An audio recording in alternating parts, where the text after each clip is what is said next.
Bagong boyfriend ni Christine Reyes, usap-usapan. Siya pala ang ipinalit ni Christine kay Marco. Matapos ang iwalayan nila ng kanyang boyfriend na si Marco Gumabaw, usap-usapan naman ngayon na nakahanap na ng bagong pag-ibig ang aktres na si Christine Reyes. Hindi naman inaasahan ng marami na siya pala ang bagong jowa ni Christine. Kung matatandaan na matapos ang eleksyon ay umugong ang balitang hiwalay na sina Christine at Marco matapos silang mag-anpaluhan sa social media. Ngunit makalipas ang ilang linggo, muli sila nagpaluhan sa social media. Pero taliwas sa akala ng marami, hindi na umano nagkabalikan pa sina Christine at Marco. Sa katunayan ay magkaibigan na lamang sila. Ito'y dahil may bago na ang boyfriend ngayon si Christine. Kinumpirma mismo ito ng source ng showbiz columnist na si OG Diaz.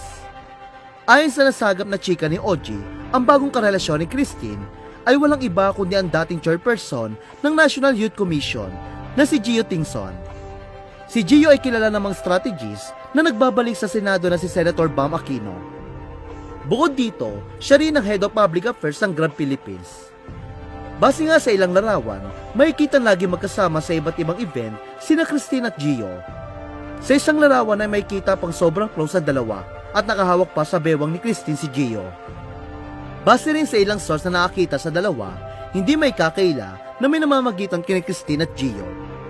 Ayon naman kay OG, nakamove on na si Christine kay Marco.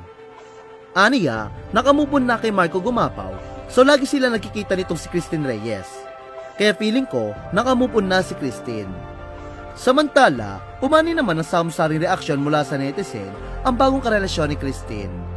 Ayon sa ilang netizen, mabuti raw para kay Christine na hiniwalayan nito si Marco dahil hindi raw sila magkapareho ng pananaw sa buhay.